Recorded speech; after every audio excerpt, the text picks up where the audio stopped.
Bismillahirrahmanirrahim. Assalamualaikum warahmatullahi wabarakatuh. Waalaikumsalam Waalaikumsalam warahmatullahi wabarakatuh. Puji syukur Alhamdulillah kita panjatkan kehadirat Allah Subhanahu wa Ta'ala bahwa dengan rahmatnya kita bisa berkumpul di hari ini dalam acara rutin kita Halakoh tiap Sabtu di Yayasan Markis Al Istiqomah.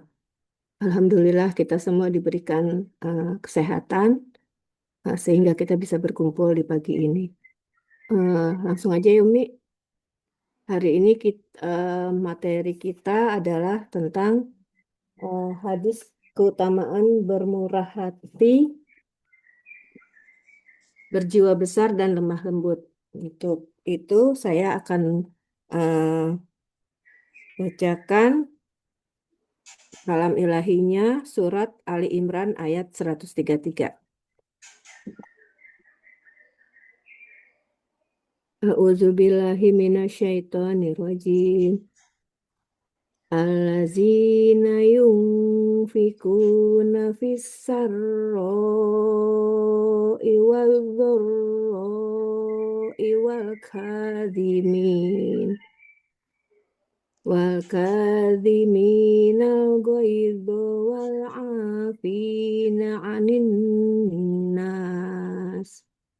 Wallahu yuhibbul muhsinin. Untuk selanjutnya kepada Umi Nurhamidah dipersilakan untuk menyampaikan kajian pagi ini.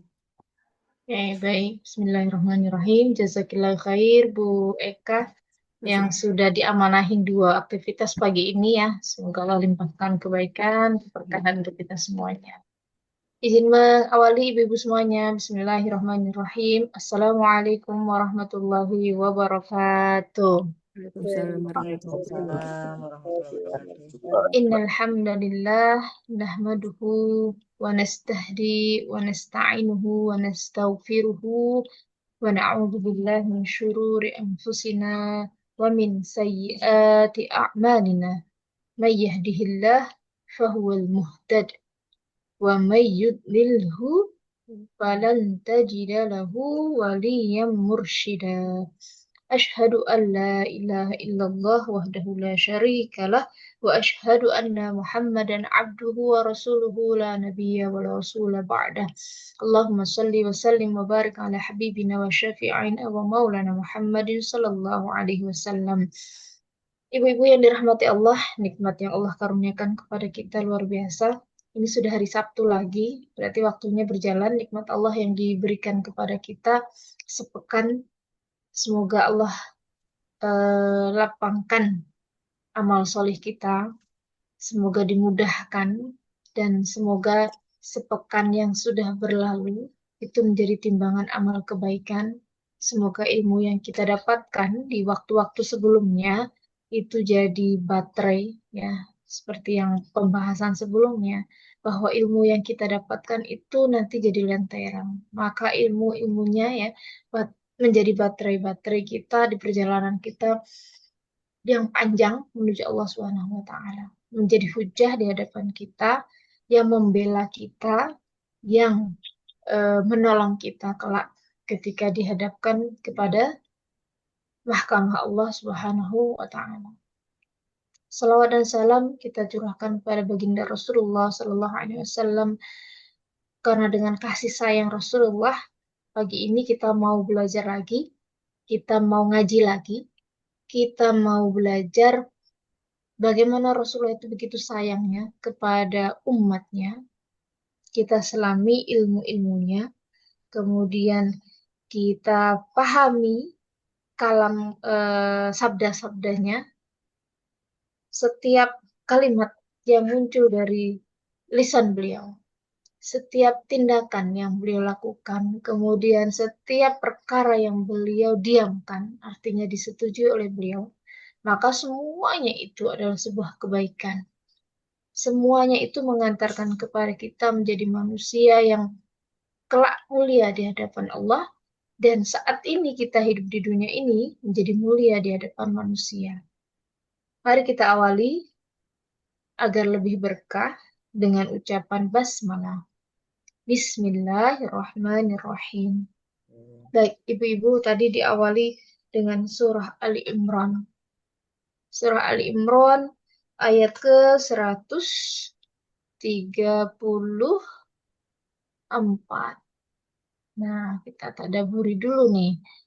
Temanya keutamaan bermurah hati dan berjiwa besar. Dari temanya saja kita temukan bahwa Rasulullah SAW, ya nanti kita kolaborasikan ucapan beliau itu dengan ayat Al-Quran. Beliau mengajak kita semuanya bahwa dalam hidup ini sebenarnya kalau saya menyimpulkan untuk diri saya sendiri dengan tema ini, kita itu semua bergelut dengan hati, gitu. Kita semua bergelut dengan perasaan kita, dengan bahagianya kita, sedihnya kita, kekesalan kita, emosi kita, kejenuhan kita, dan semua hal. Intinya apa yang kita rasakan dalam hati. Jadi PR kita itu setiap hari itu. Ya. Sebentar, Usman ikut mas. Ya, jadi ayat ini diawali ya dengan ayat 133-nya. Allah katakan wasari'u ila maghfirah dan bersegera. Sari' itu bersegera, cepat-cepatlah kamu ila maghfiratin min rabbikum kepada ampunan Allah Subhanahu wa taala wa jannah dan surga arduha luasnya itu as-samawati wal ardh seluas langit dan bumi. Surga itu seluas langit dan bumi. Kemudian disediakan keluasan surga itu, keluasan rahmatnya Allah, karena surga itu adalah rahmat bagi orang yang al-muttaqin, bagi orang yang bertakwa. Jadi ketakwaan kita itu salah satunya isinya adalah rasa, Bu. Jadi isinya adalah kemampuan kita untuk mengelola rasa. Setiap yang kita rasakan dalam hidup kita itu dikelola. Maka ayat setelahnya, orang yang bertakwa yang nanti dapat surganya Allah itu apa? Satu. Di ayat 134 itu, alladzina yunfiquna fis-sarra wa dharra. Itu orang yang berinfak dalam keadaan lapang maupun sulit. Ini sering kita bahas. Dan pahala yang paling besar adalah dalam kondisi yang paling sulit. Artinya apa? Bergelutlah kita dengan rasa. Saya nggak punya kok dipaksain. Saya nggak punya kok. Saya kebutuhan saya banyak kok. Harus ini, harus berbagi, harus ini dan itu. Saya harus memperhatikan ini dan itu. Itu kan perasaan. Semuanya bergelut dengan rasa. Nah, kaitannya kita hari ini tidak membahas tentang infak, tapi kalimat setelahnya. Wal kadhiminal ghaidha.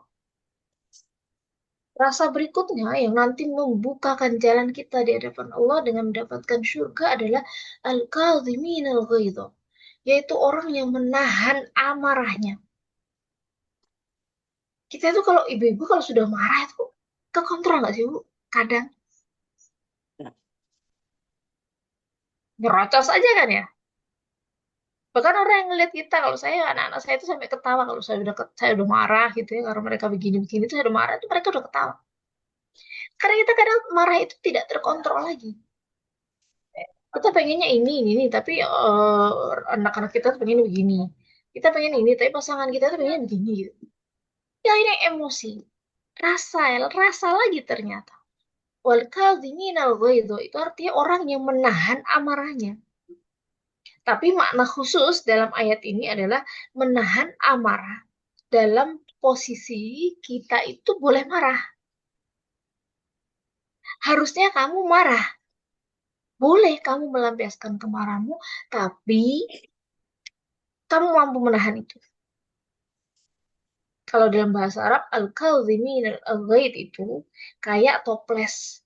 Toples itu ada isinya air, tapi gimana caranya?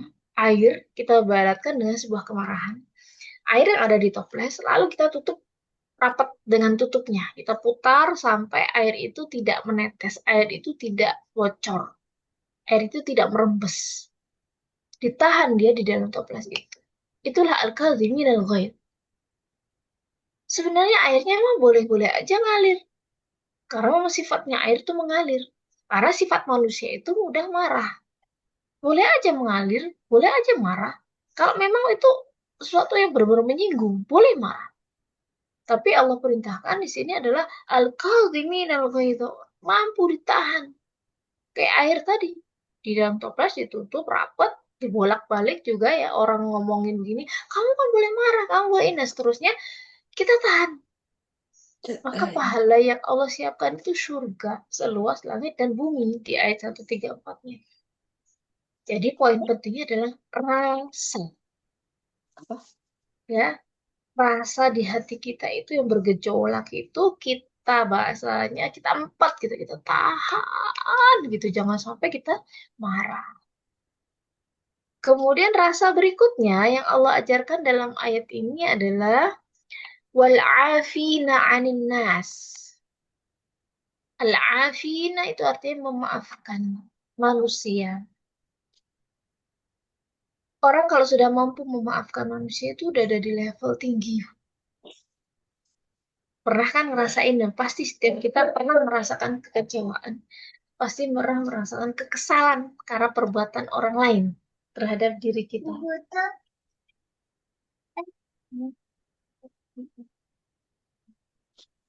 Tapi coba kita ingat-ingat, ketika orang lain itu berbuat salah kepada kita, lalu ya emosi kita sudah meluap gitu ya, udah kesal, kira-kira reaksi kita apa? Ah udahlah gitu ya, kamu lagi kan sama dia. Oh iya, ini dan seterusnya. Tapi ternyata rasa yang diajarkan lagi dalam ayat ini adalah al-afina 'anin nas. Memaafkan orang yang telah berbuat salah kepada kita. Dan itu sebuah akhlak yang luar biasa. Kita ngebayangin diri kita ada di posisi marah, posisi kita itu eh, menerima akibat dari kesalahan orang lain, terus kita maafin dia gitu. Itu kan sesuatu yang sulit. Apalagi itu permasalahannya urgent gitu. Bukan hal yang sepele. Berat. Tapi Allah sudah mengajarkan al-afina. Ini gimana caranya? Kan saya udah marah gitu ya. Saya udah kesal. Tapi Islam mengajarkan kita untuk tidak boleh memutus silaturahim. Kemudian kita diajarkan untuk tidak mendendam. Itu caranya gimana? Kira-kira gimana, Bu? Yang kita alami nih sehari-hari. Harus Istighfar. selain istighfar apalagi? Istighfar untuk diri kita sendiri. Tapi kan kita akan berhadapan dengan orang itu lagi. Kira-kira apa yang harus? Ya minta maaf, yang Diam. Ya kan harus ada solusi ya. Di antara kita harus ada solusi. Kita dilarang begini, berarti harus gimana? Kan gitu ya. Nah, di antaranya yang diajarkan adalah kita seperti yang kemarin kisahnya Rasulullah dengan pembunuh pamannya. Hamzah. Nah, pembunuh Hamzah, siapa namanya? Al-Wahsy. Allah. Nah, itu Rasulullah ajarkan. Kita itu bukan malaikat. Kita punya rasa. Kita punya rasa kesal, punya rasa marah. Tapi Rasulullah mencontohkan ternyata ketika beliau kesal dengan Wahsy, beliau masuk Islam, beliau menyapa Rasulullah. Makanya tindakan dilakukan Rasulullah adalah Memaafkan memaafkan, dan menerima. pemaafkan. Nggak mau Tapi ngeliat gitu ya kayaknya. Mm-mm. jadi Rasulullah itu masih punya rasa. Memaafkan bukan berarti Iya, betul. Ya, Jadi pasti masih ingat terus lah. ya Menerima. Sakit ingat hati terus. itu pasti ingat terus. Betul. Jadi memang manusia itu memang ya memang kita tabiatnya begitu, Bu. Maka Rasulullah mencontohkan dalam kisah itu beliau memaafkan. Ya, kenapa? Karena beliau mencontohkan bahwa orang kalau sudah bertaubat, sudah masuk Islam itu berhak mendapatkan pemaafan. Ya, orang kafir saja dibolehkan kita memaafkannya kalau dia sudah berhenti dari kezalimannya dia gitu. Nah, dia masuk Islam nih, maka kita sebagai kalau kita permasalahan kita pasti dengan sesama muslim gitu ya. Maka kita tidak memutus tali silaturahimnya, namun karena kita dihargai perasaannya kita dalam agama kita ini, kita boleh menarik diri dalam artian kita menjaga jangan sampai kita berinteraksi yang menimbulkan emosi kita atau rasa lama kita itu muncul, tapi tidak memutus silaturahim. Nah, itu boleh gitu ya. Jadi kalau kita dilarang dalam agama kita melakukan kemarahan, kemudian kita dianjurkan untuk memaafkan manusia, itu solusinya apa gitu? Padahal kan kita juga manusiawi. Nah, itulah contohnya tadi. Kisahnya Rasulullah dengan Wahsy itu. Mi, tapi kalau misalkan orang itu eh, nggak bisa kita hindari gitu, akan sering sekali apa namanya interaksi ya, ketemu Interaksi. gitu. Heeh. Itu Kudu gimana gimana itu ya? caranya? Udah kesel gitu ya. Tapi terus-terusan aja Sedikit kita lagi gitu. berinteraksi, apalagi partner kerja gitu ya. Nah, ya akhirnya sih menekan diri sendiri ya, menekan Nah, sifat itu makanya sendiri. nanti kita temukan di ayat ketiganya dalam tema yang sama. Yang halaman 84 tuh, Eka. Ayat ketiganya itu jawabannya. Apa itu? Nah, kita lihat nih ya. Ini poin di Ali Imronnya ya. Poin bahwa Allah SWT perintahkan kepada kita untuk tadi, satu, menahan amarah, yang kedua, memaafkan kesalahan. Nah, kita lihat lagi di sebelum sebelum ke ayat ketiganya, kita lihat surat Al-A'raf ayat 199. Ayat keduanya surah Al-A'raf.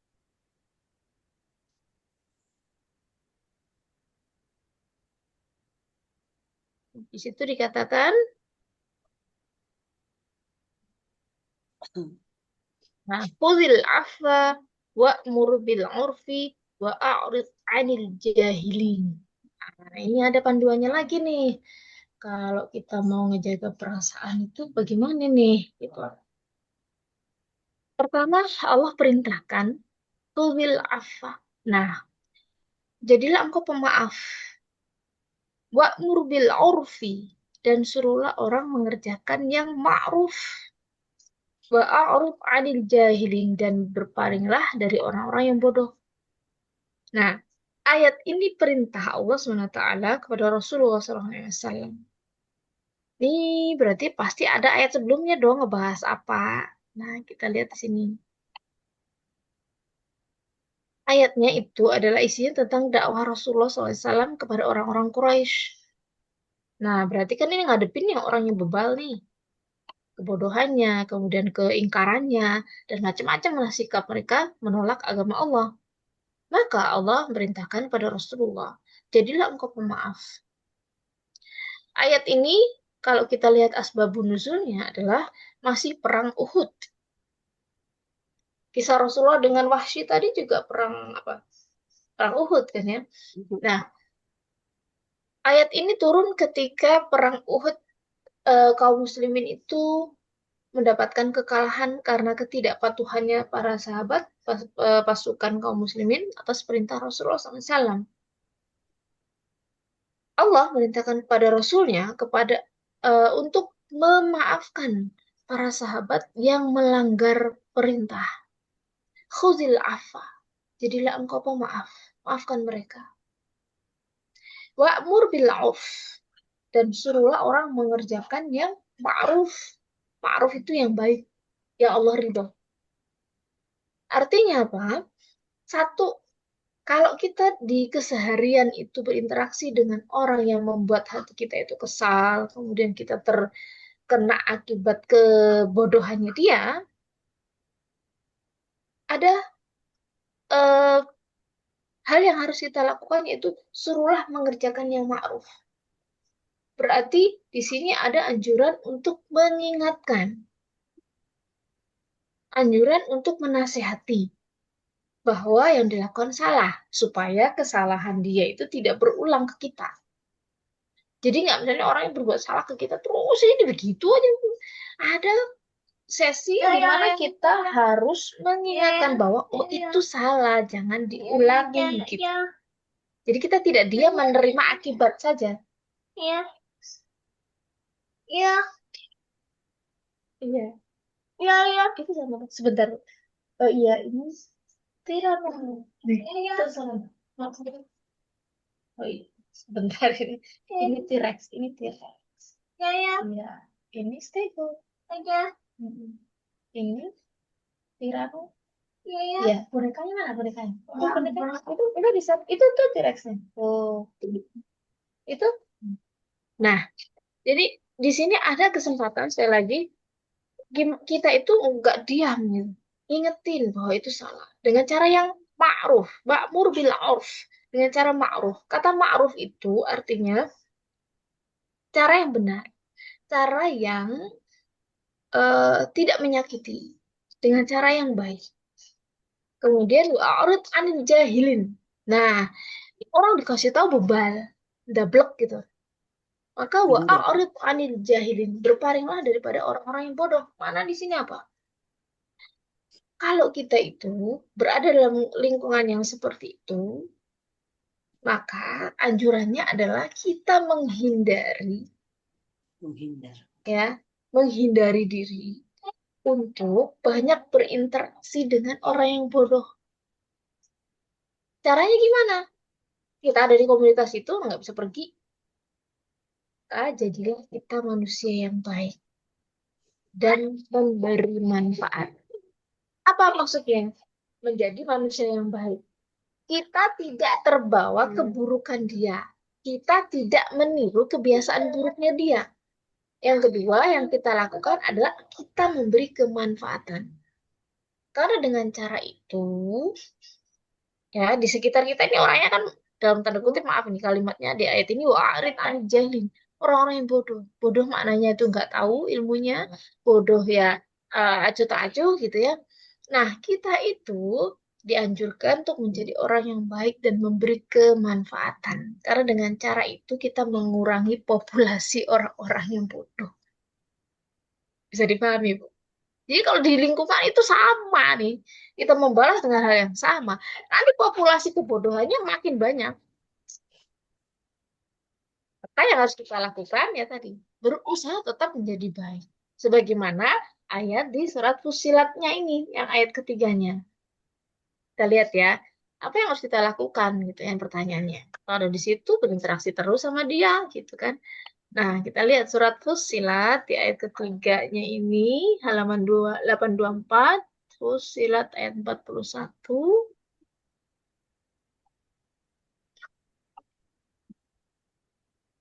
Fussilat.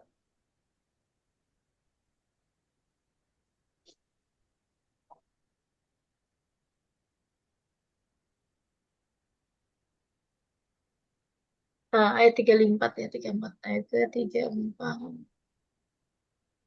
Baik. Nah, kita harus punya pedoman ini, Ibu. Tadi kan kita ada di lingkungan jahiliyah nih, Mas. Di lingkungan yang bodoh, acuh tak acuh, semaunya sendiri, suka nyakitin kita, bikin kita kesel, dan seterusnya. Kita harus punya prinsip ini. Wala tastawil hasanatu wala sayyi'ah. Gak akan pernah sama kebaikan dan kejahatan. Maka kalau kita menjadi orang baik itu, jangan merasa kita itu kecil. Lingkungan kita ini ya udah kayak begini, ya udahlah aku jadi begini gitu. Enggak. Tetap kita berusaha menjaga untuk menjadi orang yang jujur, berusaha untuk menjadi orang yang amanah, berusaha untuk punya lisan yang baik. Karena ayatnya Allah mengatakan tidak pernah sama al-hasanah kebaikan, walas sayyi'ah, dan keburukan itu. Nggak pernah sama kebaikan sama keburukan dari zaman bala sampai sekarang juga nggak akan pernah sama. Ya, yang halal dengan yang haram itu tidak akan pernah sama. Kalau yang menganggapnya sama, berarti salah dia memahami. Nah, kemudian idfa' billati hiya ahsan. Tolaklah kejahatan itu dengan cara yang lebih baik. Fa'idhal ladzi bainaka wa bainahu adawatun ka'annahu waliyyun hamim. Maka tiba-tiba orang yang antara kamu dan dia ada permusuhan, seolah-olah telah bertemu yang sangat setia. Jadi kalau ada orang ini kemerungsung, bertengkar dan seterusnya, yang satu buruk, yang satunya baik, yang baik ini terus mengikuti keburukannya orang kedua ini dengan kebaikan, maka yang orang kedua itu lama-lama akan melemah. Keburukan dia akan berubah, keburukan dia itu akan terhapuskan karena melihat nih, oh teman aku kok aku burukin ya, baik lagi, ngebalas lagi yang baik lagi. Lama-lama diam, seolah-olah tidak ada lagi permusuhan. Itu prinsipnya kita dalam berinteraksi. Mi, bisa disimpulkan nggak, Mi? Bahwa Gimana? pada akhirnya sih kita harus jadi diri sendiri dengan terus memperbaiki diri ya. Karena kita kan harus terus belajar ya. Kalau belajar itu kan berarti nambah ilmu. Artinya kebaikan itu harusnya bertambah dalam diri kita. Hmm. Tanpa peduli dengan lingkungan yang ada gitu. Iya, Bisa terus diartikan gitu nggak? prinsipnya gitu, betul. Prinsipnya kita terus jadi baik dengan prinsip agama kita.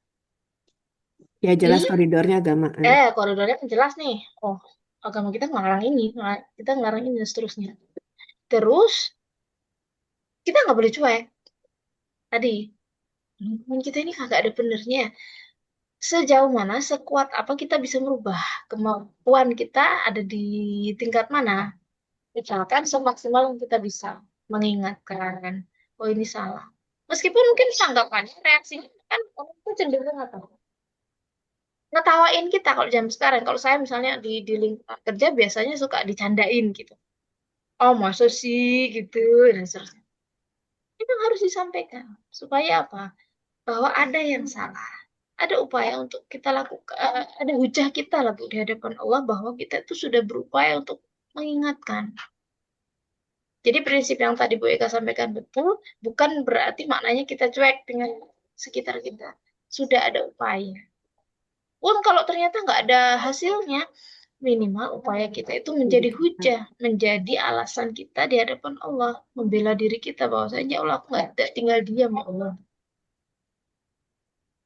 Nah, nah, semua yang kita lakukan itu berarti sekali lagi temanya itu kan keutamaan bermurah hati ya dan berjiwa besar.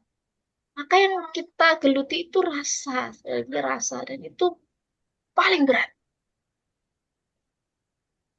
Benar nggak Bu? Paling berat. Kalau udah berurusan perasaan itu paling berat. Salah Karena kita, hati. ya karena kita maunya ini gue ngapain diatur kan gitu. Ini aku punya keinginan begini kan sih.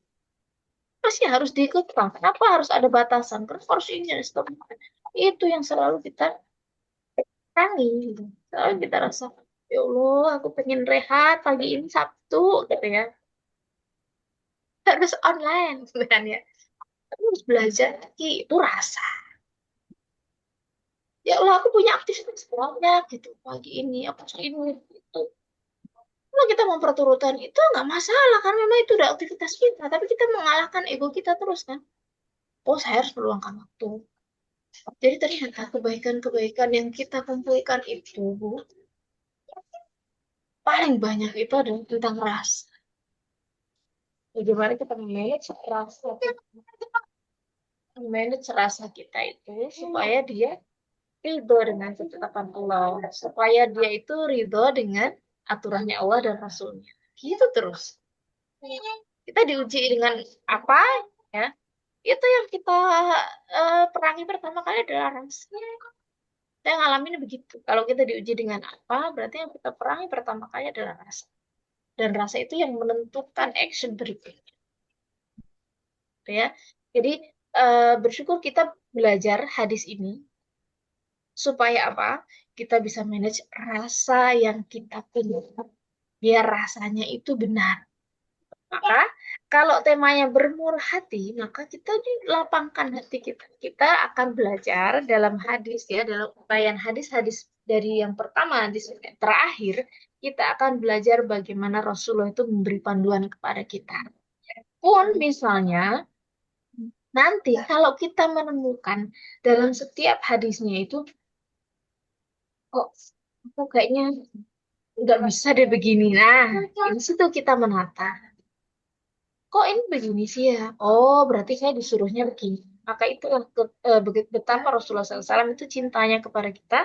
Kita temukan dalam panduan untayan-untayan hadis beliau. Ya, kita mulai dari hadis pertama. Monggo hadis pertama. Siapa yang mau baca? Hadisnya ada berapa ini?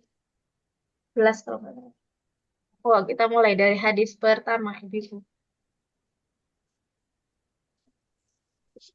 Saya mulai dari urutan layar saya ya. Monggo Bu Nila. Dari Anas radhiyallahu anhu, ia berkata Rasulullah Dari Ibnu sallallahu alaihi Abbas. wasallam Ya, dari Ibnu Abbas tuh. ini tulisannya Anas. Di satu kan lo Hadis pertama. 621. 825 halaman 820. Oh, salah dong. Oh ya. Dari Ibnu Abbas radhiyallahu Ya. anhu, ia menutur Rasulullah sallallahu alaihi wasallam bersabda kepada Asyad Abdul Qais, sesungguhnya ada dua hal pada dirimu yang dicintai Allah, yaitu murah hati dan berjiwa besar. Oke, baik. Diriwayatkan oleh Muslim dalam HR Muslim. Baik, sebenarnya kalau kita bahas hadis itu, di bawahnya sudah ada penjelasan. Tinggal kita saling mengingatkan. Rasulullah bilang kepada sahabat itu, Asyad Abdul Qais, Allah itu akan mencintai satu orang yang punya sifat murah hati dan berjiwa besar. Makna berjiwa besar itu apa? Udah memaafkan. Nah, Berani mengakui mudah kesalahan. memaafkan. Tadi menahan amarah. Sebagaimana hadis Rasulullah yang lain. Orang yang kuat di antara kalian itu bukan orang yang menang dalam sebuah pertarungan. Tapi orang yang kuat adalah orang yang mampu menahan marahnya, emosinya. Marah. Ya, itu berjiwa besar. Jadi bukan harus nunggu dia kaya dulu, harus nunggu badannya kuat dulu, tidak. Tapi jiwa besar itu adalah kita mampu menahan diri kita dari sesuatu yang tadi, kemarahan gitu ya, dendam, kesalahan. Lalu bermurah hati. Tadi murah hati itu memaaf. Ini hadisnya selaras dengan ayat yang pertama surat Ali Imran tadi. Baik, lanjut. Hadis kedua. Nanti kita simpulkan endingnya kalau misalnya nanti pembahasan di hadisnya nggak banyak. Monggo, hadis kedua, Bu Ut.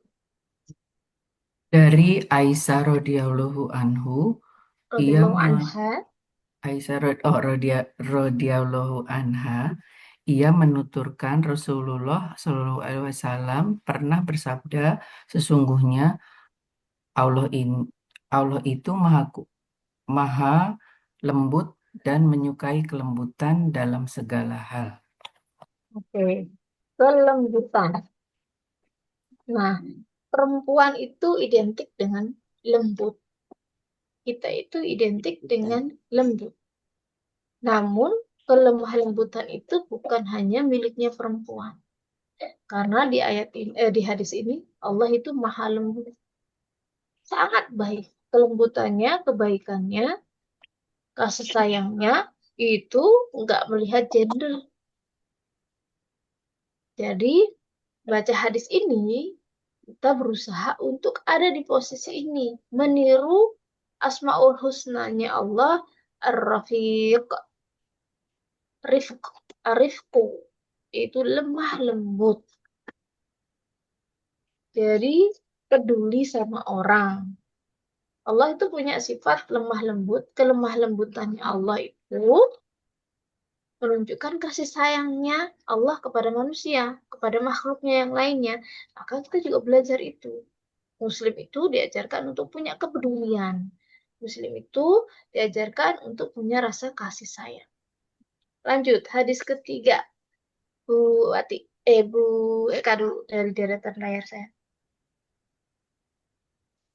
Dari penuturan Aisyah radhiyallahu anha bahwasanya Nabi Shallallahu Alaihi Wasallam bersabda, sesungguhnya Allah itu maha lembut dan mencintai kelembutan. Allah memberi bagi hambanya atas dasar kelembutan sesuatu yang tidak diberikannya atas dasar kekerasan, dan memberi sesuatu yang tidak diberikannya atas dasar selain itu. Hadis riwayat Muslim. Oke.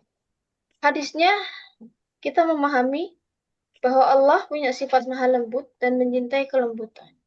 Dan Allah memberi orang yang punya sifat lemah lembut itu,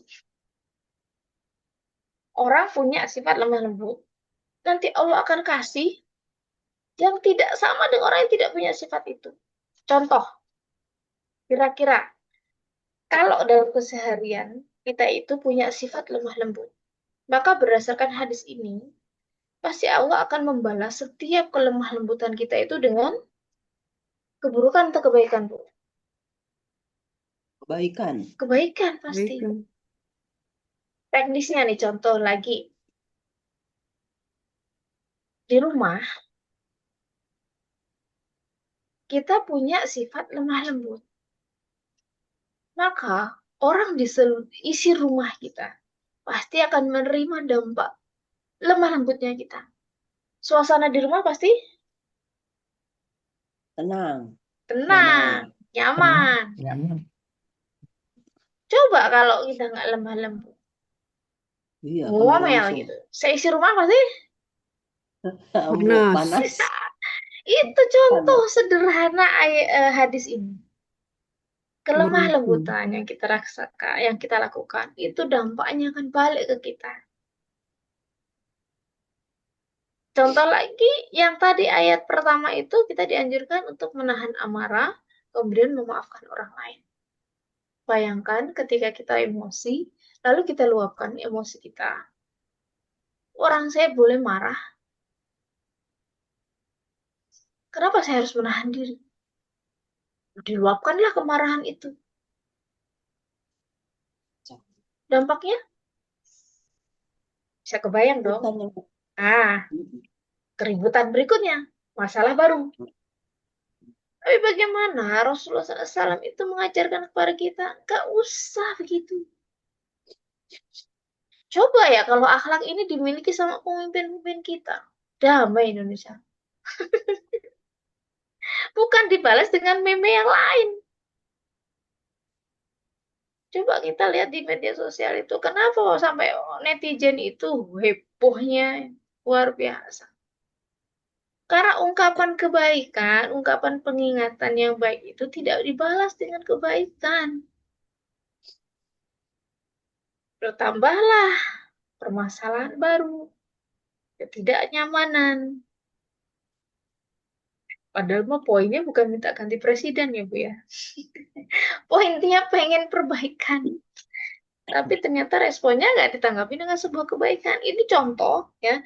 Hadis ini mengatakan kalau seorang itu punya kelemah lembutan, setiap dia menghadapi permasalahan dia balas dengan kelemah lembutan, maka Allah akan balas kelemah lembutan itu dengan sesuatu yang baik. Jadi kalau kebalikannya, ya muncul ya rame gitu, huru hara. Karena saling serang nanti orang.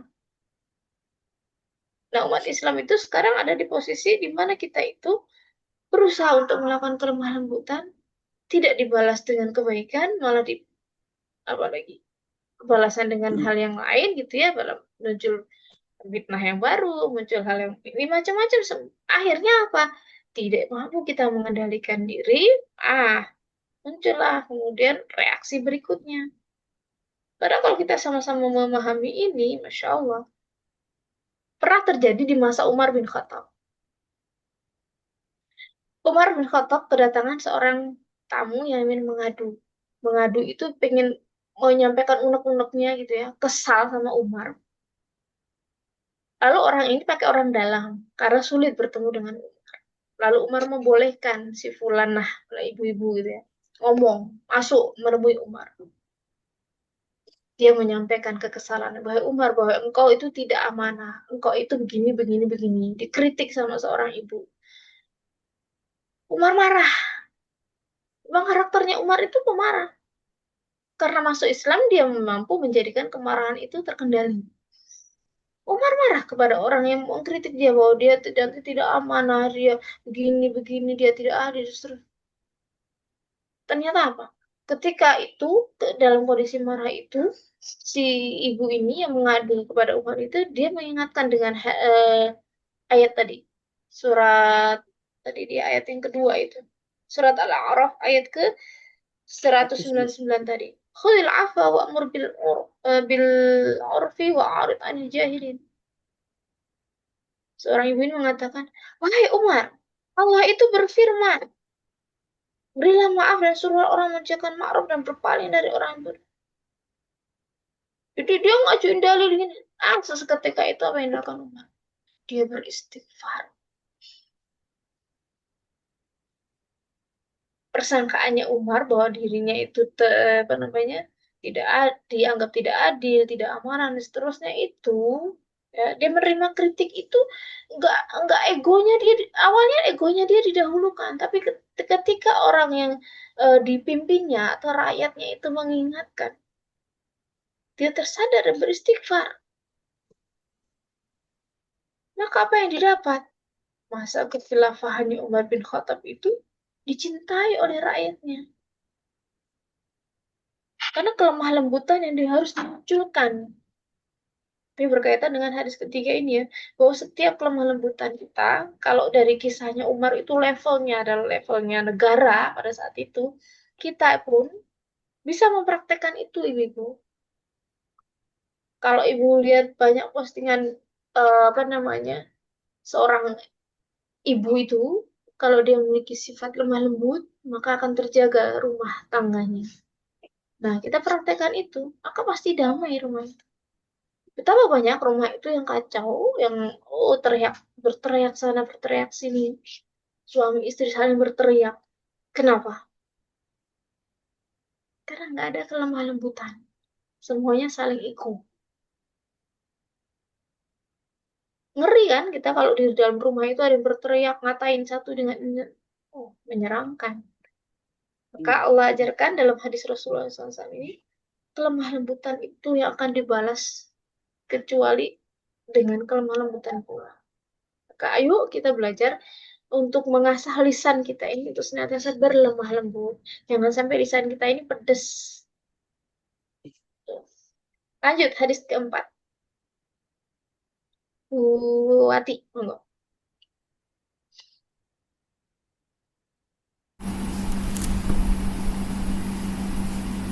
Dari penuturan Aisyah radhiyallahu anhu bahwasannya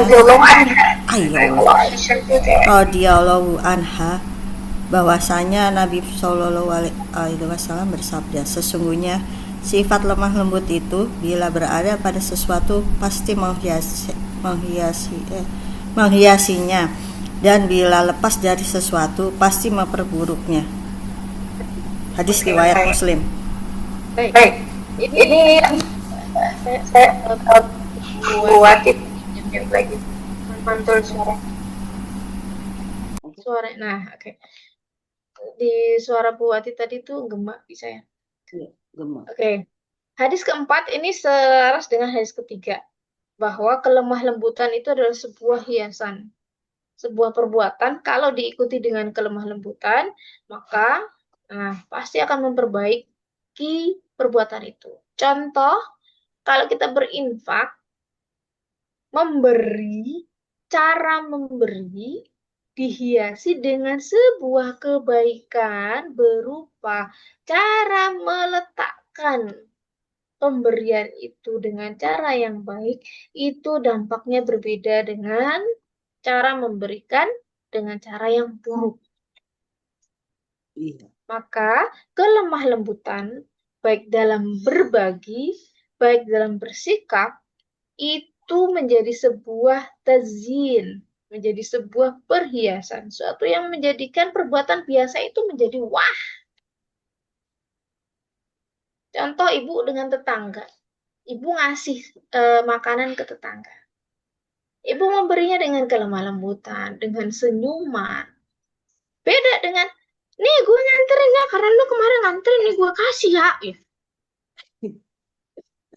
Beda dengan, Bu, ini alhamdulillah nih ada rezeki, ini saya mau berbagi ya, dengan senyuman. Nah, reaksinya sama apa beda? Beda. Lah pasti beda. Atau misalnya gini, kalau kita sama tetangga itu biasanya kan ngasih makanan gitu ya, kemudian ada piringnya atau mangkoknya gitu ya, kita pengen ngebalikin gitu. Maka prinsip yang harus kita lakukan kalau kita paham Islam apa? Memberi lagi Dikembalikan dengan isi yang baru. isi. Dengan cara yang lebih baik pun kalau misalnya isinya sama, misalnya isinya makanan misalnya atau oleh-oleh gitu ya, maka mengembalikannya dengan cara yang lebih baik kan berusahanya gitu. Ya. Nah, itu keseharian kita yang butuh sebuah kelemah lembutan. Itu dengan tetangga. Sekali lagi kita ini fokusnya untuk diri kita, dengan keluarga kita, dengan lingkungan masyarakat kita. Kalau contoh tadi kebaikan yang kita lakukan dengan tetangga kita itu kita berusaha untuk baik gitu ya. Karena kita butuhkan tetangga yang baik. Berarti jauh lebih utama lagi dengan keluarga kita. Sekali lagi, seperti pembahasan kita pekan lalu. Kebaikan itu jangan sampai ngefeknya ke orang lain, tapi untuk keluarga kita enggak. Bahaya. Karena orang yang paling dekat dengan kita itu adalah orang yang ada di rumah kita. Maka kebaikan-kebaikan kita itu harus dirasakan sama orang di dalam rumah kita. Orang yang ada di luar kita juga boleh dan memang harus mendapatkan kebaikan. Tapi yang paling utama adalah orang-orang yang ada di dalam rumah kita ini harus mendapatkan contoh kebaikan, mendapatkan eh, efek kebaikan yang kita lakukan. Baik, lanjut. Hadis kelima. Bu Nila, monggo. Hah? Bu siapa?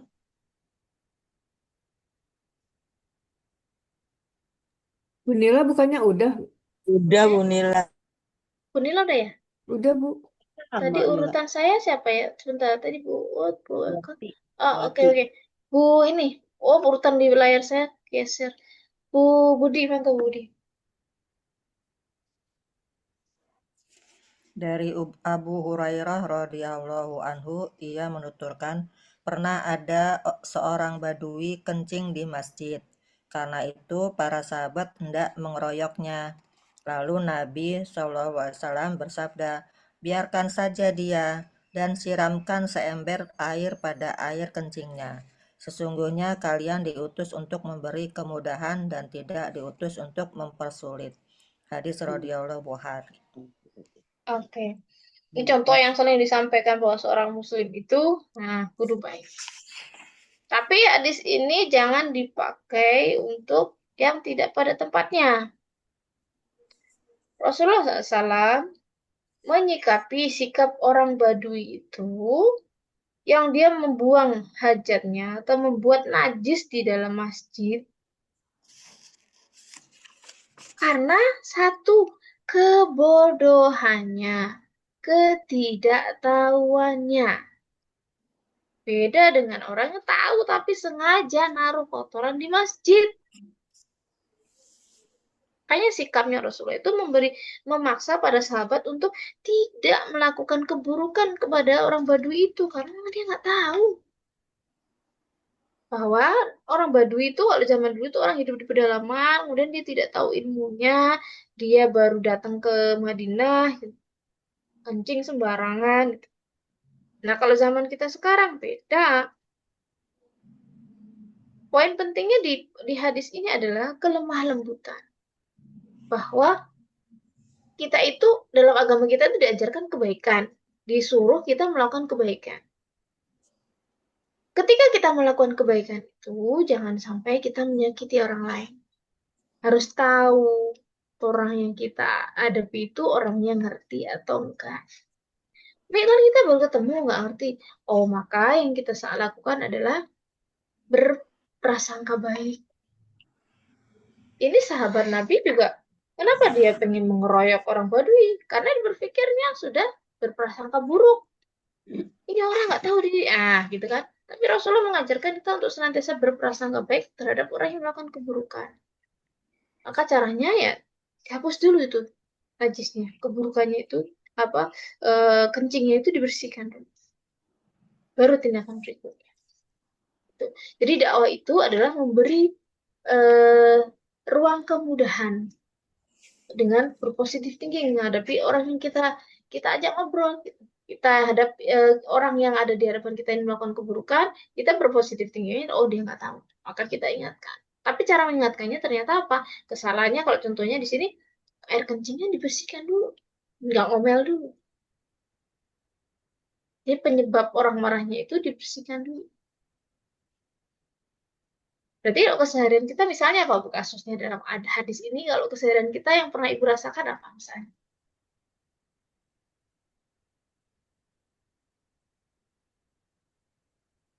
Dia bikin kita kesel,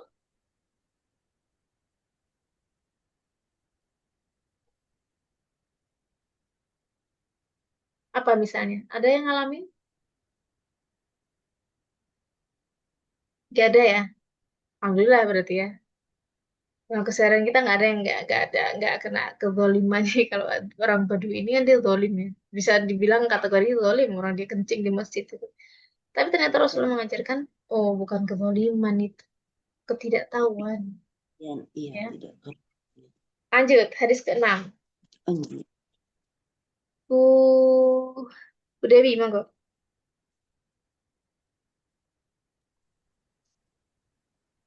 Dari penuturan Anas radhiyallahu anhu dari Nabi Shallallahu alaihi wasallam.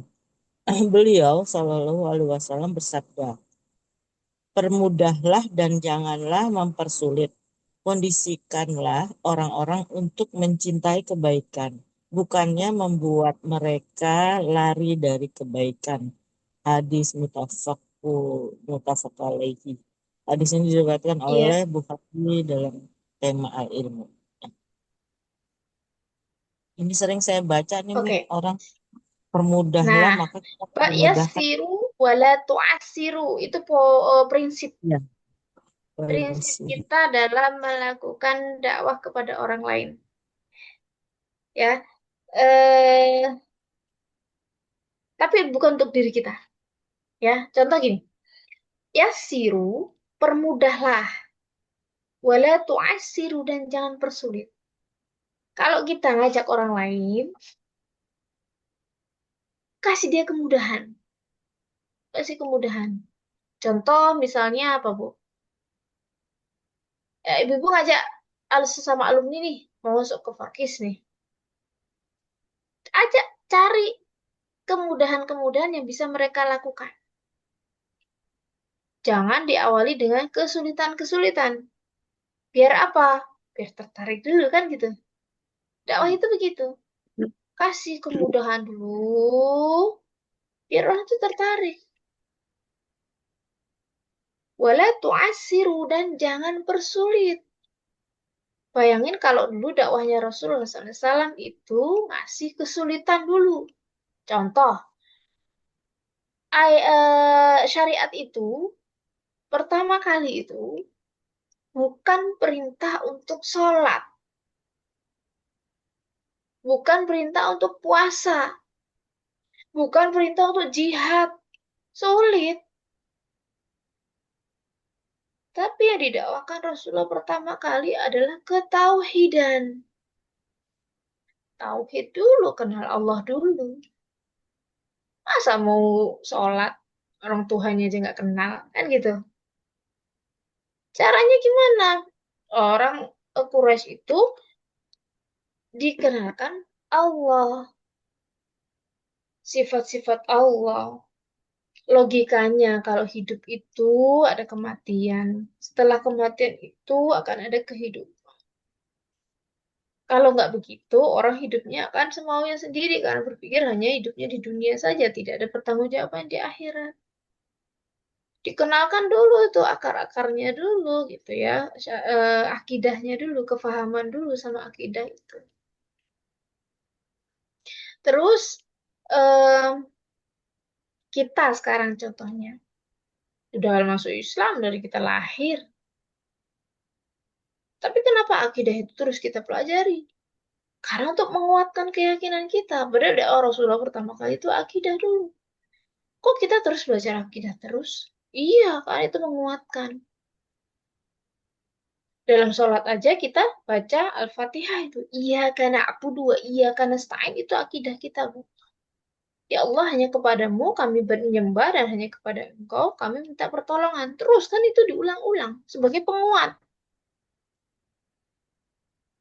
Kalau sudah kuat, baru kita menjalankan sholat, puasa, zikir, berbuat baik. Itu jadi ringan, jadi mudah. Itu masuk kategori sulit atau mudah kalau masalah akidah berkaitan dengan yasiru wala tu'asiru itu. Permudahlah. Nah, makanya caranya itu ya gimana kita memahamkan orang lain itu dengan cara yang mudah dulu. Contoh lagi tantangan kita sekarang Ibu. Dolarnya naik. Mm-mm. Ya kan kebutuhan naik. Mm-mm. Tapi bukan berarti kemudian kita kemudian berlepas diri. Ya udah kan orang apa namanya yang ngasih rizkinya Allah gitu. Ya udah, iya betul itu akidah, Bu. Akidah kita sebagai muslim rizki itu yang atur Allah karena Allah Maha Pemberi rizki. Kita sudah mengenal Allah, Allah Maha Pemberi rizki. Betul. Itu bahasan akidah itu betul. Ya. Terus kita memahami rizki. Kalau sudah kebutuhan naik, yang ngasih rizkinya Allah tuh kita gimana? Kan gitu mikirnya ya. Nah, pemahaman kita sama akidah itulah yang menguatkan kita. Satu, menguatkan bahwa dalam kondisi apapun kita tetap optimis bahwa Allah yang memberi rizki. Nah, rizki itu Allah datangkan ada yang dengan sebab, ada yang tanpa sebab. Itu kan akidah lagi ya pembahasan. Pembahasan akidahnya. Yang tanpa sebab, ya memang Allah sudah tetapkan. Yang dengan sebab, salah satunya dengan berikhtiar. Nah, berikhtiar itu berarti kan ada urusan interaksi kita dengan manusia yang lainnya. Maka, kalau kita memahami Islam, maka akan saling tuh interaksinya. Gimana caranya menjemput rizki Allah dengan cara yang mudah. Nah, makanya muncullah ilmu-ilmu itu. Itu pemahaman akidah tidak boleh salah. Memang betul begitu. Tapi kemudian jangan dibenturkan. Kalau dolar naik, ya sudah yang ngasih rizki Allah. Kamu diam, enggak. Gitu. Itu pemahaman yang harus selalu kita jaga. Supaya kita tidak sampai masuk ke dalam golongan orang yang kemudian berpikir bahwa udahlah mati aja kita kalau udah kondisi ekonomi begini. Enggak. Kita seorang muslim itu punya keyakinan bahwa yang memberi rezeki Allah, kita optimis dengan itu. Kalau hidupnya optimis, kan kita nggak putus asa dengan semua kondisi yang akan nanti kita hadapi. Berpegang teguh sama keyakinan bahwa Allah yang memberi rezeki. Tapi ada hal-hal yang lain yang harus kita perhatikan. Pembahasan agama kita itu tidak cuma akidah doang. Ada fikihnya, ada muamalahnya, interaksi sosialnya harus kudu gimana gitu. Nah, balik lagi ke tema pembahasan hadis ini, yasiru wala tu'asiru. Mudahkan, permudah orang. Wala tu'asiru dan jangan persulit. Pemahaman agama tadi dakwah Rasulullah itu dimulai dengan akidah, paham, paham, paham, paham. Itu muncul syariat ini, syariat ini, dan seterusnya gitu ya, sampai akhir orang akan mengikuti dengan mudah. Nah, ini sekali lagi kalau kita sudah ada dalam Islam itu nggak berlaku buat kita. Kenapa? Karena kita prinsip kita kalau kita sudah kita berhijrah nih untuk jadi baik, maka kalau untuk diri kita itu kita harus keras, Bu. Kalau kita nggak keras sama diri kita, maka kita akan cenderung berpikir bahwa ah kayak gini aja lah, saya cuma ini aja lah, saya cuma ngerjain sholat wajib aja lah gitu. Oh itu males nanti ngerjain yang rawatibnya, qobliyah, ba'diyahnya. Ya, jadi kalau untuk orang lain kita mengajak itu dimulai dengan sebuah kemudahan-kemudahan, tapi untuk diri kita karena kita sudah tahu, maka kita berusaha ini keras gitu.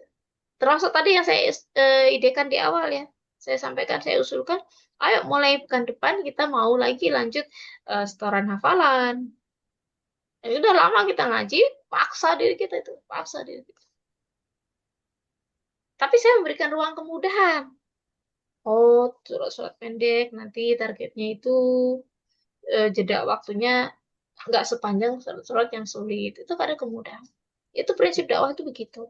Ya, mudahkan dan jangan bersulit. Yang kedua prinsipnya di hadis yang ke-6 ini, basyiru wala tunafiru. Nah, ini. Basyiru itu artinya beri kabar gembira. Kasih orang info-info yang baik. Jangan sampai mereka kabur karena informasi yang didapatnya yang buruk-buruknya. Contoh tadi saya bilang, ayo kita ngafal. Kalau saya ngomong ke ibu-ibu, nanti kalau nggak ngafal, nggak boleh masuk. Atau kalau nanti nggak ngafal, dikasih tugas lagi, berat ini. Kira-kira yang ibu lakukan apa? Nggak ngaji. Tambah Betul. mundur. Tambah, gitu kan. Ya males ya Allah, orang ini udah ngulangin waktu hari Sabtu aja udah Masya Allah, Mi, masa dikasih tugas ini, kan gitu ya. Nah, kasih basyirunya, bushronya, atau berita gembiranya itu adalah, ya ibu-ibu kita mau ngafal. Ya minimal kita ngafal itu, hafalan kita bisa jadilah tambahan doa kita, gitu kan ya. Bacaan sholat kita, bacaan doa kita, gitu kan. Ini kan semangat gitu. Nah kalau diperintah tapi kemudian dikasih rasa ancaman-ancaman gitu, males orang, ya kan? Jadi kelemah lembutan dalam hadis ini itu tadi, kemudahan itu kita dahulukan. Ya, kemudahan itu kita dahulukan, memberi berita yang baik, memberi kabar gembira itu kita dahulukan dibandingkan dengan memberikan ancaman. Kalau ibu lihat ayat Al-Quran pun demikian, ya. Allah itu ngasih dulu reward-nya dulu, baru nanti punishment-nya. Selalu begitu. Lanjut, hadis ke-7. Kuning sih, Angga.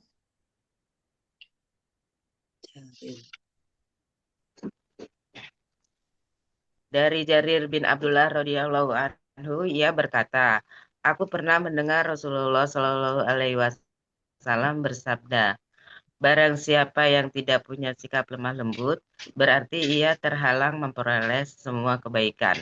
Hadis riwayat Muslim. Nah, ini berarti penekanan buat kita semua. Kalau nggak punya sikap lemah lembut, maka kebaikan itu akan hilang.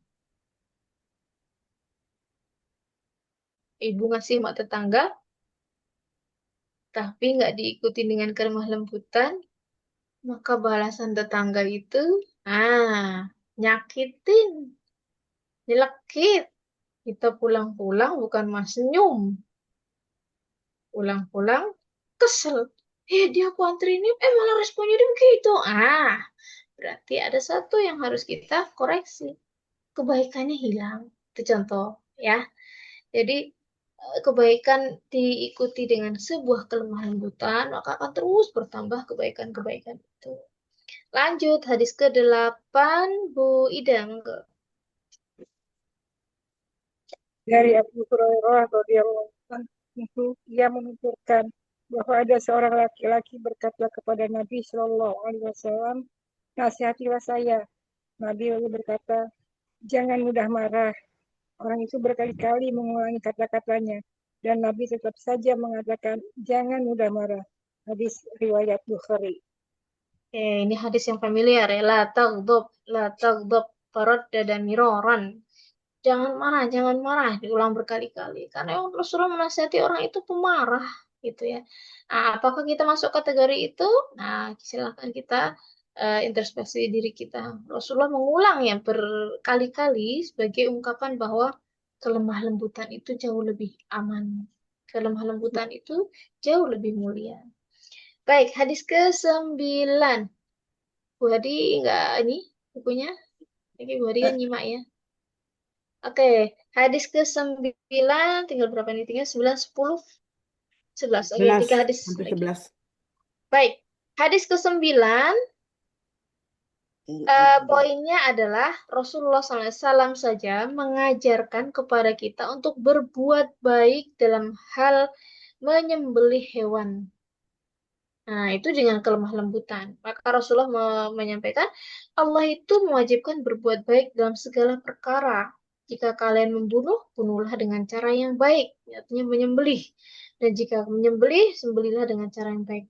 Kalau membunuh dengan cara yang baik artinya apa? Kalau dulu Rasulullah SAW berjihad, maka membunuhnya itu bukan karena emosi, tapi karena orang itu dia melanggar aturan atau syariatnya Allah. Kita tidak boleh menutup mata bahwa oh Islam itu ngajarin perang, ada syariatnya, tapi nggak sembarangan.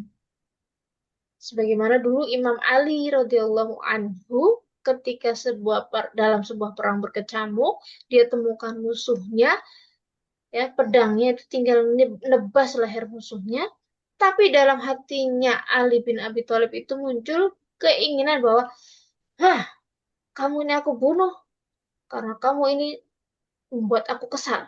Yang dilakukan oleh Imam Ali bukan menebas leher musuhnya, tapi melempar pedangnya dan kemudian dia meninggalkan. Ketika ditanya, kenapa wahai Ali, kamu musuhnya udah sampai di depan kamu. Kenapa kamu nggak menebas dia? Karena hatinya sudah berbelot. Ya, nanti kalau dia membunuh orang itu dengan emosi jiwanya, bukan karena Allah Ta'ala. Maka Imam Ali tidak jadi melakukan menebas atau membunuh musuhnya itu. Kemudian dalam kalimat berikutnya, kalau menyembelih, nah itu diperintahkan untuk menajamkan alatnya, kemudian merebahkan binatangnya. Nah, kalau dalam fikih penyembelihan itu dibahas ini. Betapa Allah SWT mengajarkan kelemah lembutan kepada makhluknya yang lain yang bukan manusia. Apalagi dengan manusia. Maka mengerikan dalam kehidupan kita sekarang, ibu-ibu, banyak kasus kriminal yang Masya Allah, ngeri, ngeri banget. Orang membunuh dengan mudahnya. Ya mungkin sakit jiwa dia, ya. Mungkin kesal dia.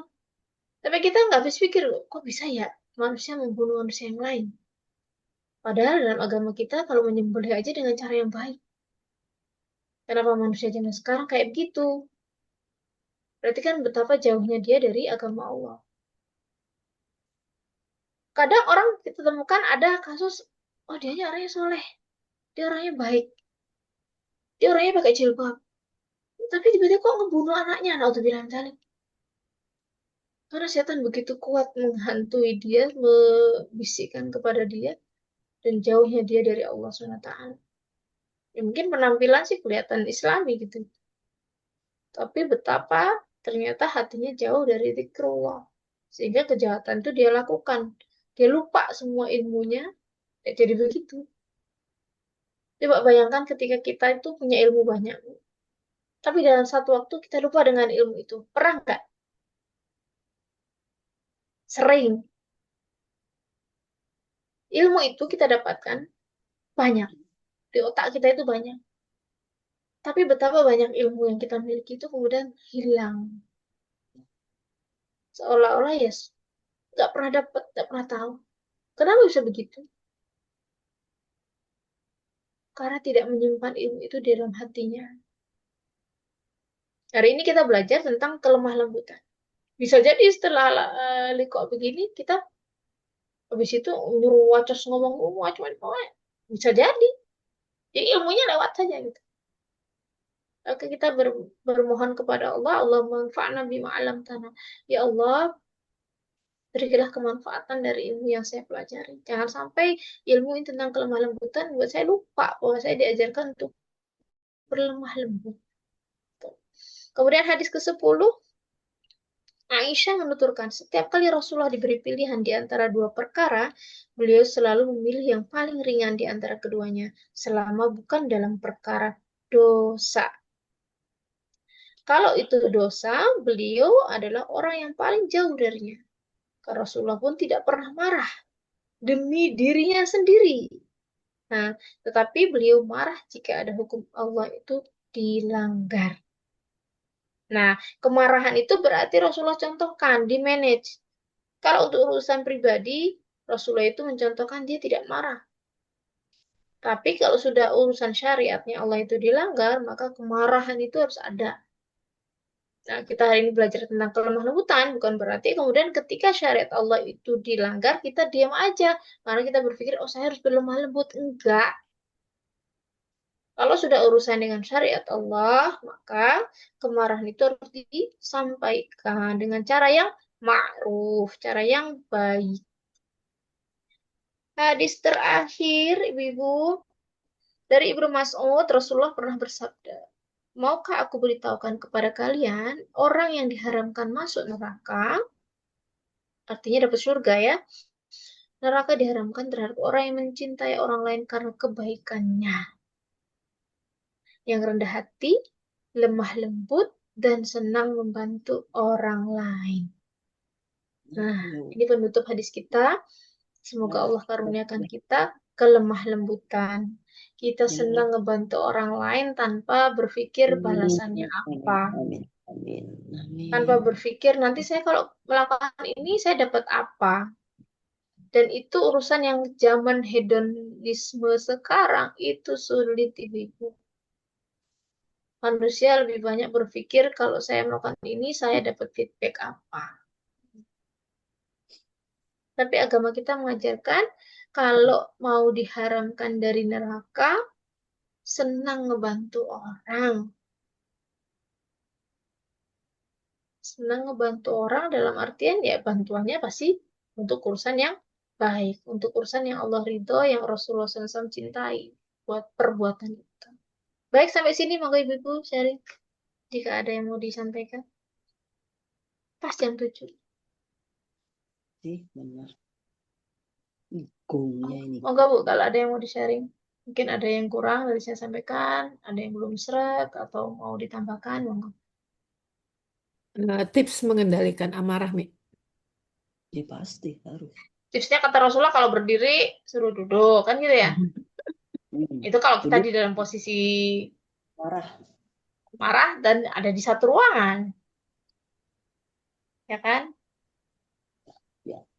Sekarang ada itu gerakan jeda 10 detik itu loh, Bu Eka. Nah, tarik Berhitung ya, nafas. berhitung. Tarik nafas. Ya pokoknya Itu tips ya? katanya nggak Itu boleh tips ya? langsung. Iya tipsnya. Saya baru ingat ibu saya pernah ngomong sebelum marah berhitung katanya. Nggak lupa dah jadi Berhitung. marahnya. Ya otomatis mungkin jadi ada ke distract jadi Iya. kali ya ingin marahnya. Saya tuh Ingat saya semalam tuh marah sama anak saya. Kan saya pas baca hadis ini, astagfirullah. Tapi saya kemarahan saya semalam tuh, saya mulai mau ngomel gitu ya. Tapi saya tutup. Kalau saya ngomel nanti pasti kan dampaknya buruk ya. Astagfirullah, haula wala quwata illa billah. Udah saya diam. Nah, itu tuh masih harus ya. Saya udah diam tuh. Susah. Saya langsung diam. Terus belajar. Lisan saya nih kalau bunyi terus bahaya nih. Iya, kita ingat Meskipun kita doa ya. Iya, meskipun gini, pengen banget kan Bu, ngungkapin kemarahan kita itu pengen banget. Orang kesel gimana sih gitu ya. Dah, astagfirullah. Gitu kan. Itu tadi, diem berjeda gitu. Kalau kita benar-benar nggak bisa ya, pergi dari tempat itu deh. Baru tuh. Baru udah kesel banget gitu. Hindari berarti ya. Ya, menghindar. Kalau dari satu ruangan ketemu dengan orang yang kita marahin, hindar aja deh. Itu jauh lebih aman.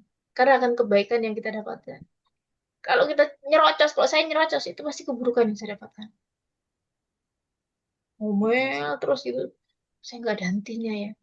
Meskipun nanti satu waktu berikutnya saya ungkapin lagi, saya cerita ke suami saya gini-gini. Itu sebagai ungkapan supaya saya lega aja dadanya. Tapi orang yang membuat saya marah itu udah nggak saya marahin. Kalau saya tipsnya begitu sih. Saya jujur, ya pasti kalau ibu-ibu dulu waktu anak-anak kecil kan sering banget emosi ya.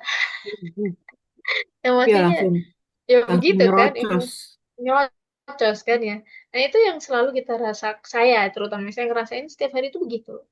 Ini ya proses gitu. Kalau ibu sekarang anaknya sudah dewasa, udah ada yang cucu itu ya pasti beda-beda lah, beda kemarahannya yang dihadapinnya beda lagi gitu.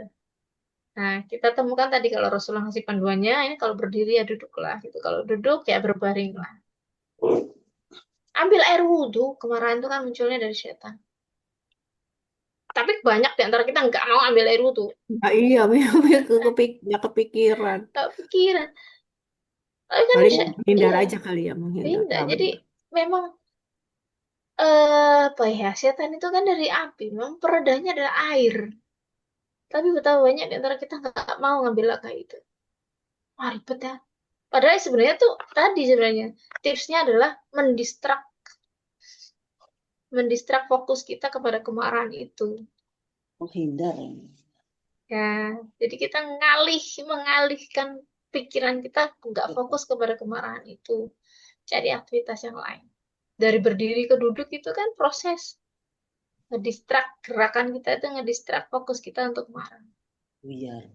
gitu. Tapi sulit memang pada saat dihadapkan pada sebuah kemarahan yang seharusnya itu, masya Allah. Makanya kita PR-nya kita itu ternyata rasa sekali lagi Bu. Ya, Mengendalikan coba deh kita emosi. ingat-ingat. Sekarang ibu nggak punya masalah apa? Yang paling besar yang berpengaruh itu adalah rasa. Saya punya PR banyak, punya PR yang saya rasakan sekarang PR saya banyak. Tapi kembali ke rasa ternyata. Dengan rasa itu tindakan berikutnya itu sangat berpengaruh. Lagunya Agim ya. Jagalah hati. Rasakan hati ini. Iya, jadi hatinya itu benar-benar ya Allah, Masya Allah gitu ya. Luar biasa deh. Gitu ya. Mi, Iya, untuk hadis yang ini marah ini tentang marah, apa ada hadis lain yang agak panjang nih? nah tahu tadi. Saya soalnya dengar, saya tahu hadis ini dari cucu saya. Tiba-tiba pulang sekolah dia hadis jangan marah latak loh apa-apa gitu. Walakal jannah gitu Ah ya. iya, heeh. Tapi ini nggak ada ya. Saya bacanya latak dob aja. Iya. Kalau di Latak hadisnya tadi kan la tagdob, latak farod dob. dadamiron, Ya kalau la datang tagdob itu ya jangan marah, farod dadamiron. Diulang-ulang, berulang kali. Nah, di Parod hadis yang lain ada ungkapan itu la tagdob walakal jannah. bakal janah Ya, dan bagimu surga. Itu hadis yang sering bakal dihafal nih. janah Sulit diamalkan. bakal janah. Ya. Baik, ibu-ibu lagi ada yang mau disampaikan? Cukup ya. Baik, penutupnya ya, hadis ke-74. eh, Sekali lagi mengingatkan untuk kita semuanya bahwa hadis ini atau kumpulan kitab Riyadhus Shalihin ya, kumpulan judulnya saja saya selalu mengingatkan kepada ibu-ibu bahwa Riyadhus Shalihin. Riyadh itu taman as-shalihin, orang-orang soleh. Orang-orang soleh itu senantiasa menghiasi hatinya itu dengan akhlak yang mulia. Maka hadis yang diketengahkan selalu itu mengajarkan kepada kita bagaimana kita menata akhlak. Dan ketika menata akhlak itu, pastinya kita harus membuka hati, melapangkan dada kita. Dari kebiasaan buruk kita yang sebelumnya, karena ketidaktahuan kita, karena budaya di keluarga kita, kemudian pola asuh kita dulu gitu. Itu harus kita perbaiki kalau memang itu belum sesuai. Keluarga kita mungkin tipenya pemarah. Saya ingat ketika kecil kalau orang tua sudah marah, dulu kan nggak banyak ya ungkapannya marah itu melakukan mengungkapkan satu, kalau bapak itu yang ngomong satu kata aja anaknya udah takut kan gitu. Iya. Berarti kan ada efek yang luar biasa dari satu perbuatan. Satu kata itu membuat orang lain tuh takut, membuat anak ini takut. Kalau sekarang beda. Berarti ada harus diperbaiki dong. Kenapa wibawa orang tua itu beda dengan wibawa orang tua dahulu? Ya salah satunya ya, tapi ada hal yang lain dalam dunianya sudah berbeda. Tapi alangkah baiknya kita dengan pengetahuan yang kita dapatkan saat ini, kembalikan semuanya kepada syariatnya Allah. Kita ngaji hadis begini, kita perbaiki. Kalau pola dulu orang tua kita itu mungkin mendidik kita dengan cara yang marah mungkin gitu ya, sehingga kita tertanam dalam diri kita ketika menghadapi situasi itu terulang apa yang dulu orang tua kita lakukan ke kita dan kita praktekkan. Tapi ternyata itu salah menurut syariat Allah gitu ya. Saya belajar hadisnya ternyata kudu lemah lembut. Nah, perbaiki itu semuanya. Dan itu butuh tadi ya, satu kita udah dapatkan ilmunya, yang kedua kita butuh berjuang untuk gimana caranya ya saya bisa begitu. Pasti nggak mudah. Ya, kita bermohon kepada Allah agar Allah memberikan kemudahan, agar Allah itu memberikan kemanfaatan dari ilmu kita. Sehingga ketika kita berhadapan dengan masalah itu, ilmunya muncul, bukan ilmunya yang tenggelam. Kita berdoa, kita tengadahkan kedua tangan kita. A'udzubillahi minasyaitonirrajim. Bismillahirrahmanirrahim. Alhamdulillahirabbil alamin. Hamdan syakirin, hamdan na'imin, hamdan yuwafi ni'amahu wa yukafi'u mazidah. Ya Rabbana lakal hamdu kama yanbaghi li jalali wajhikal karim wa li 'azimi sultanik. Allahumma shalli 'ala Muhammad wa 'ala ali Muhammad. Allahumma a'inna 'ala dzikrika wa syukrika wa husni ibadatik. Allahumma inna nas'alukal huda wat tuqa wal 'afafa wal ghina wa nas'aluka ridhaka wal jannah wa na'udzu bika min sakhatika wan nar. Allahumma anfa'na bima 'allamtana wa 'allimna ma yanfa'una ya muqallibal qulub tsabbit qulubana 'ala dinik wa ya musarrifal qulub sarrif qulubana 'ala ta'atik. Rabbana 'alaika tawakkalna wa ilaika anabna wa ilaikal masir. Rabbana atina min ladunka rahmah wa hayyi' lana min amrina rashada. Rabbana atina fid dunya hasanah wa fil akhirati hasanah wa qina adzaban nar. Wa sallallahu ala nabiyyina Muhammadin wa ala alihi wa sahbihi wa barik wasallam. Subhana rabbika rabbil izzati amma yasifun wa salamun alal mursalin walhamdulillahi rabbil alamin. Alhamdulillah, segala nikmat Allah yang berikan, segala kebaikan itu datangnya dari Allah dan keburukan itu dari saya pribadi. Aku qouli hadza astagfirullah li wa lakum. Saya kembalikan kepada Bu Eka. Monggo. Bu Atinya udah ada, Bu? Bu Ati. Bu Ati yang closing. Monggo. Ya maaf tadi ya. Alhamdulillah kita sudah selesai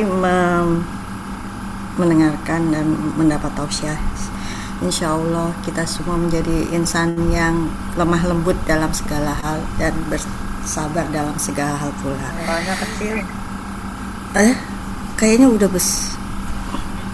Udah suara. Ada nggak suara sekarang? Ya itu dia makanya nih laptopnya.